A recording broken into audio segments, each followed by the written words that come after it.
कीजिए अंगराज। मैं निशस्त्र पर प्रहार नहीं करता सत्यसेन, इससे योद्धा की कायरता सिद्ध होती है।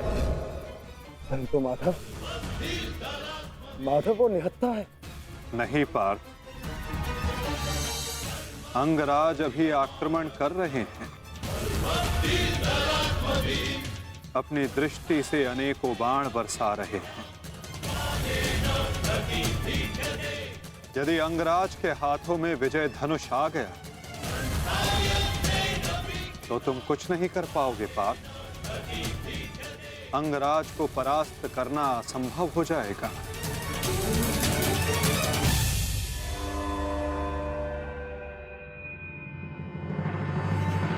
प्रहार करो पार्थ,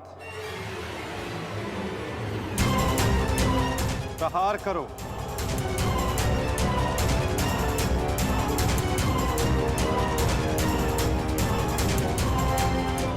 अपने मार्गदर्शक की आज्ञा का पालन करो पार्थ। अभिमन्यु की पीड़ा को स्मरण करो।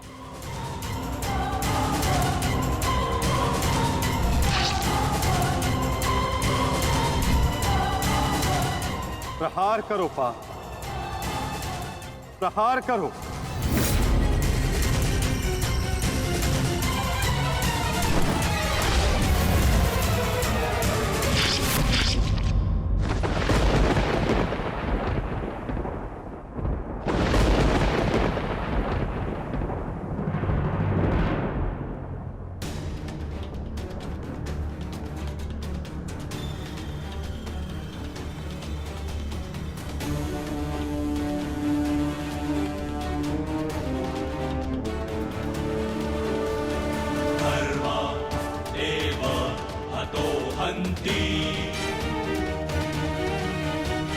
धर्मो रक्षति रक्षितः तस्मात् धर्मो न हन्त्यो। ये क्या है माधव? मानो धर्मो हतो वधि। अंत, अधर्म की नींव को गिराने के लिए भवन के सुंदर कंगूरे का भी अंत करना पड़ता है। धर्मदेव हतो हन्ति, धर्मो रक्षति रक्षितः तस्मात् धर्मो न हन्त्यो। मानो धर्मो हतो वधि। प्रहार करो पार्थ,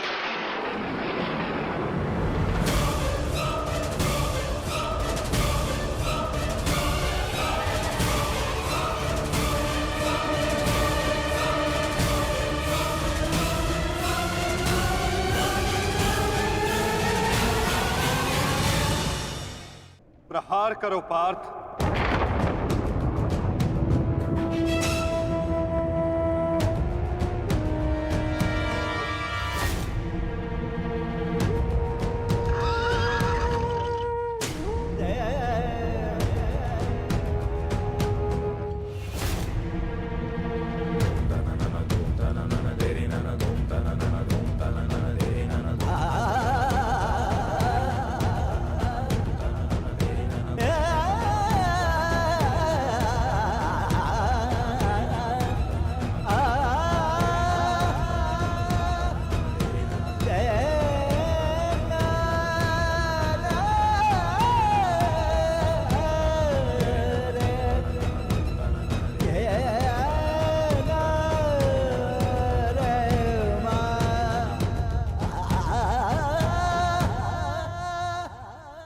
समय व्यर्थ मत करो पार्थ।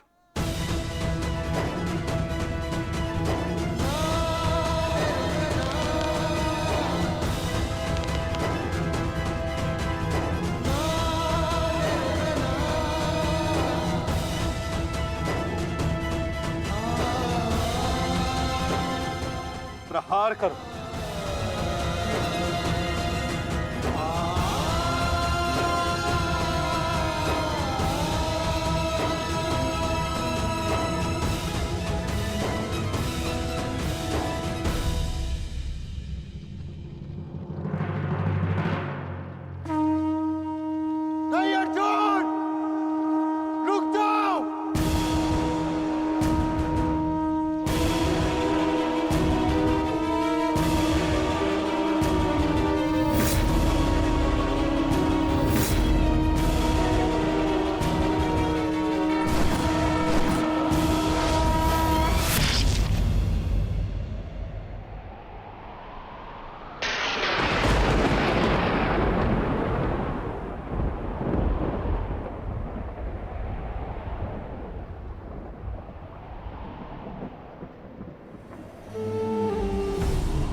आपका न्याय है?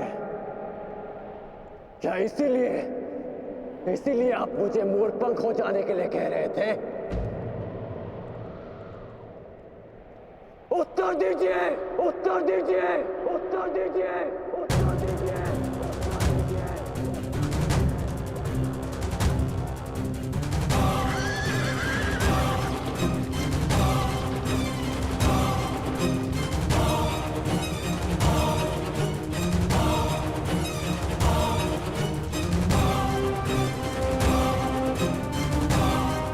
उत्तर दीजिए माधव।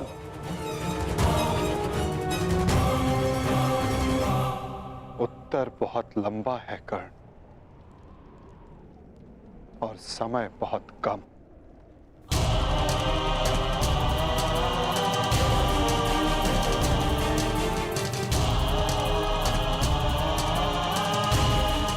परंतु अपने मित्र के प्रश्नों का उत्तर मैं अवश्य दूंगा।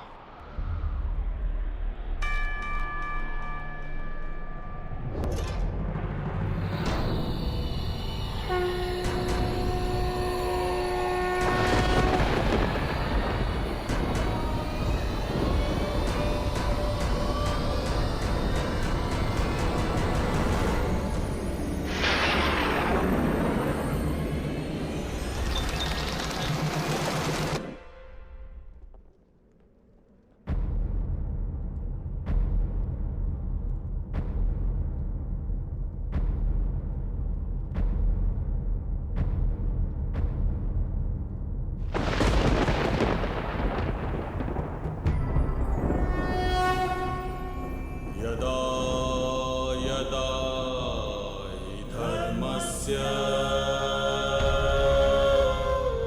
ग्लानिर्भवति भारत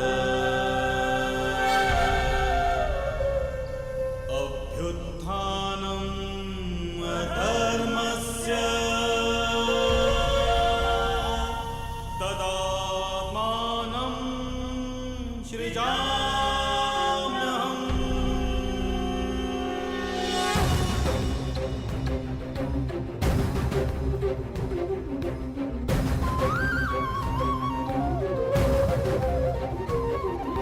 यदा यदा हि धर्मस्य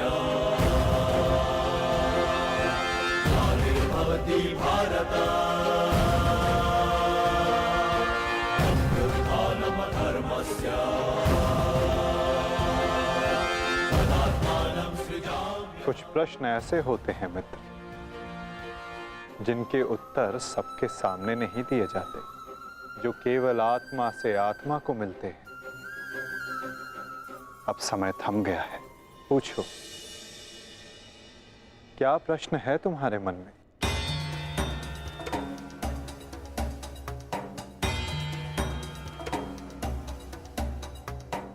आप तो सारथी हैं ना, अपने रथी का मन पढ़ लेते हैं, तो पढ़ लीजिए। मैं पहले भी कह चुका हूं मित्र, मुझे तुम्हारे मुख से सुनना अच्छा लगता है। तो सुनिए, बताइए माधव, ऐसा क्यों होता है कि जो परिवर्तन की चाह रखता है उसे समाज का क्रोध क्यों सहना पड़ता है? समय तो स्वयं बदलता है ना, तो वो परिवर्तन का विरोध क्यों करता है? परिवर्तित होना समय की प्रकृति है मित्र, और परिवर्तन का विरोध करना अधिकतर लोगों की प्रकृति।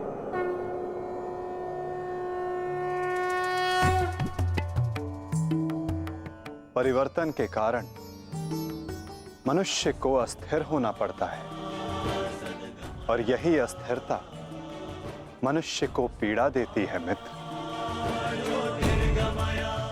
इसी कारण समाज परिवर्तन के विरुद्ध खड़ा होता है, परिवर्तन करने वालों को पीड़ा देता है, ताकि वो परिवर्तन के मार्ग से हट जाए। तो क्या इस विरोध के फलस्वरूप समाज को अधिकार है कि वो एक अबोध की हत्या करे। क्या दोष था मेरे भाई शून का? यही कि उसने वेद पाठ किया। उसके लिए उसके मुख में पिघला स्वर्ण भर दिया गया।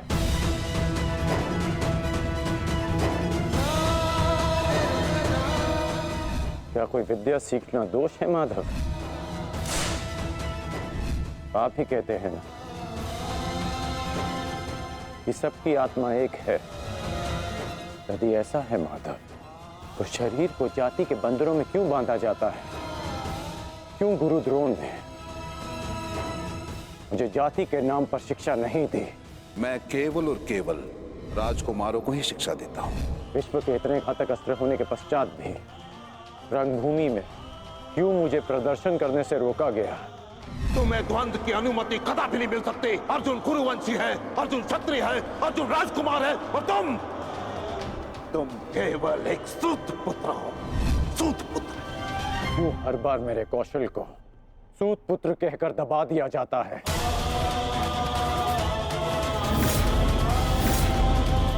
ठहरो, मैं एक सूत पुत्र से विवाह नहीं करूंगी। बताइए माधव, क्यों होता है मेरे साथ ऐसा?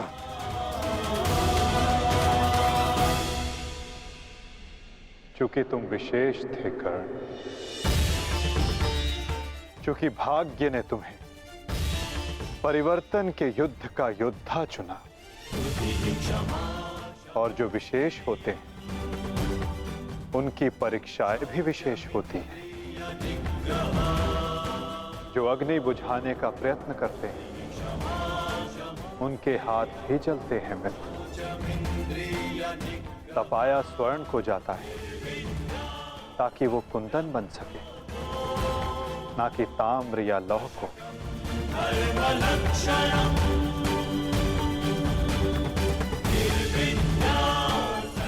मेरी दृष्टि से देखो मित्र, आज तुमसे बड़ा पराक्रमी, तुमसे बड़ा शूरवीर और कोई नहीं मेरी दृष्टि में।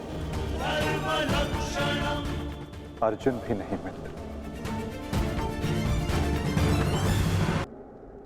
समस्त संसार को अलौकित करेगी, संसार को आशा देगी। परंतु मेरे जीवन में आशा की किरण आप थे माधव। आप मेरी प्रेरणा थे। फिर क्यों अन्याय किया आपने मेरे साथ? आप तो जानते थे ना कि मैं सूत पुत्र नहीं हूं। फिर क्यों सदा मेरे और अर्जुन के द्वंद्व को रोका आपने? और आज भी युद्ध भूमि से दूर मुझे आप यहां ले आए। क्यों धर्म के रथ पर बैठकर आपने अधर्म का बाण चलाया? क्यों माधव?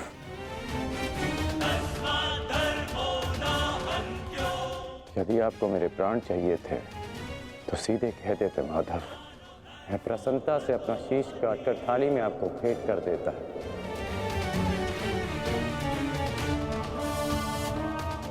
क्यों ये छल किया आपने? जब मैं रथ विहीन था तो क्यों मुझ पर प्रहार करवाया? क्या ये धर्म स्थापना है? क्या ये आपके अवतार का उद्देश्य है? बोलिए माधव।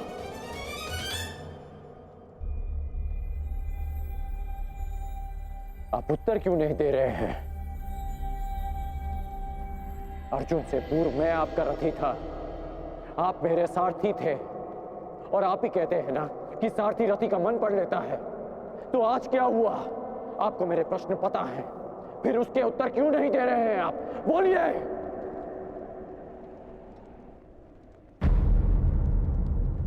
सारथी और रथी भिन्न कहाँ होते हैं राधे? वो दोनों तो एक अंग होते हैं। जब एक सारथी अपने रथी के मन में उठने वाले प्रश्नों को समझ जाता है, तो क्या रथी को अपने प्रश्नों का उत्तर अभी तक नहीं मिला? मैं परशुराम तुम्हें श्राप देता हूँ। जिस समय तुम्हें इन दिव्यास्त्रों की सबसे अधिक आवश्यकता होगी, उस समय तुम इसके अनुसंधान की विधि भूल जाओगे। ब्रह्मास्त्र का आवाहन भूलने पर भी तुम्हें भान नहीं हुआ मित्र कि ये सब क्या है और क्यों हुआ?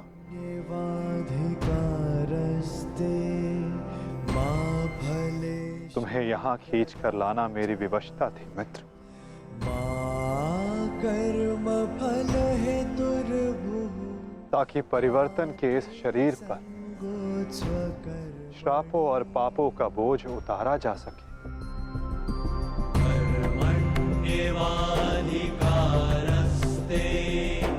मा फलेषु कदाचन।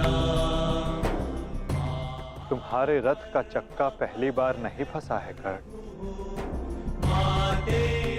स्मरण है पहली बार तुम्हारे रथ का चक्का कहां फंसा था?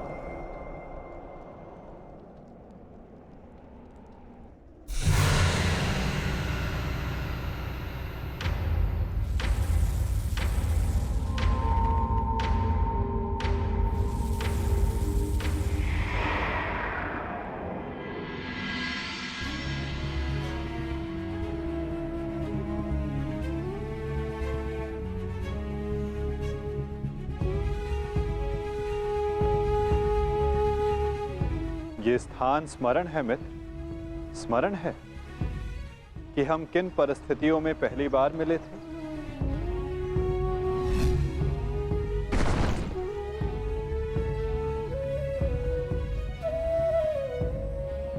वर्तमान के कर्म भविष्य में फलदायी होते हैं अंगराज।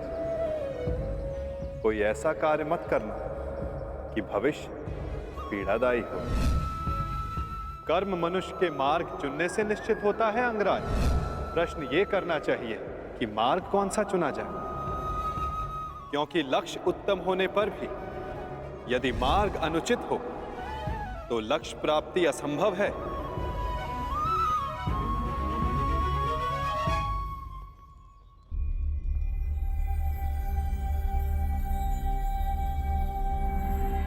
स्मरण है मुझे।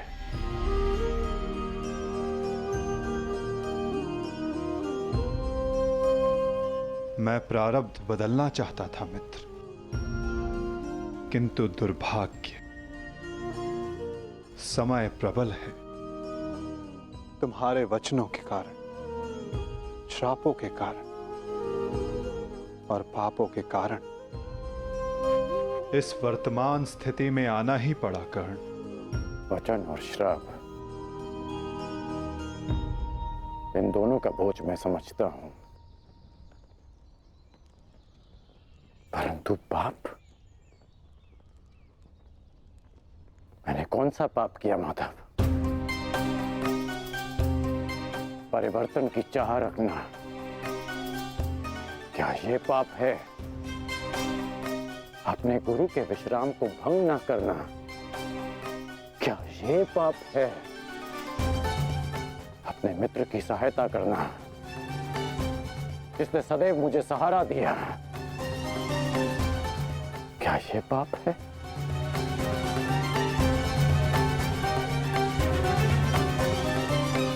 मौन क्यों हैं आप? बताइए। मौन,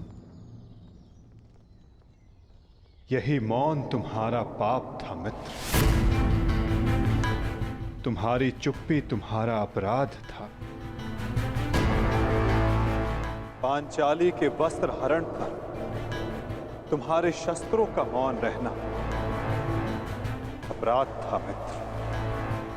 होश में आओ दुर्योधन, तुम्हारा प्रतिशोध पूर्ण हुआ, मत करो यह अनर्थ। प्रतिशोध तो अभी आरंभ हुआ है मित्र, और अब इसके मध्य में तुम्हें भी नहीं आने दूंगा।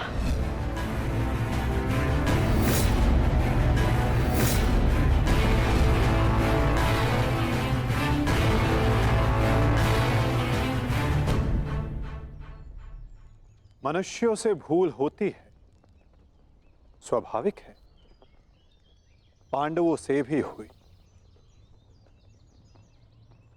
किंतु वो मौन नहीं रहे। पांडुपुत्र भीम, ये प्रतिज्ञा लेता हूँ पर यही जंगल तोड़कर तुम्हारा प्राण ले लूंगा दुर्योधन। आज्ञा दीजिए भ्राताश्री, हम इनका सर्वनाश कर देंगे। हाँ ज्येष्ठ, क्या तो हमारे प्राण ले लीजिए, जब हमें इनके प्राण लेने की आज्ञा दीजिए। अधर्म के विरुद्ध उन्होंने स्वर उठाया और इसी कारण मुझे उनके पक्ष में जाना पड़ा मित्र, और तुम मौन रहे, इसलिए मैं तुम्हारा साथ नहीं दे सका मित्र। संसार को दुष्ट आत्माओं के उपद्रव ने जितनी हानि नहीं पहुंचाई, उससे कहीं अधिक हानि महात्माओं के मौन ने पहुंचाई है मित्र।